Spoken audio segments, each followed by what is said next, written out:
Naman, isinusulong na ng Alliance of Concerned Teachers ang karapatan natin para sa mas mataas na sahod at benepisyo. Kaya bilang gurong pampubliko, sinusuportahan ko ang ACT Teachers Party List. Mga guro, magkaisa tayo sa pagsulong ng ating karapatan at karaingan. Magkaisa tayo na isulong ang ating partido. Ang tutulong at magsusulong ng mga karapatan at benepisyo ng mga guro. ACT Teachers Party List. Ito ang tunay na tinig ng mga guro. Para po sa mga pangalawang magulang ng aming mga anak, patuloy naming ipagdadasal ang lahat ng inyong atikay na sana'y kasihan tayo ng Diyos. God bless you po. Isa na po sa malaking bahagi at nakakatulong sa mga paghubog sa ating mga kabataan ay ang mga guro.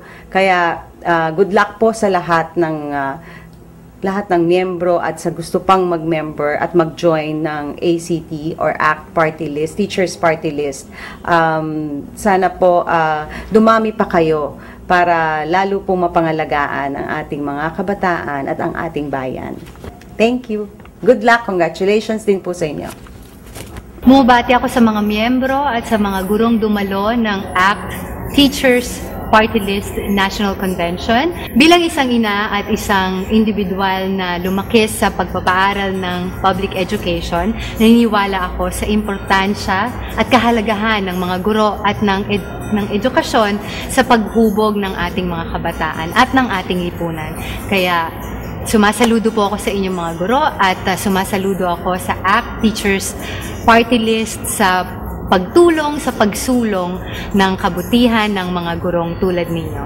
Mabuhay po kayong lahat. Binabati ko ang Alliance of Concerned Teachers sa inyong pagtitipon ngayon.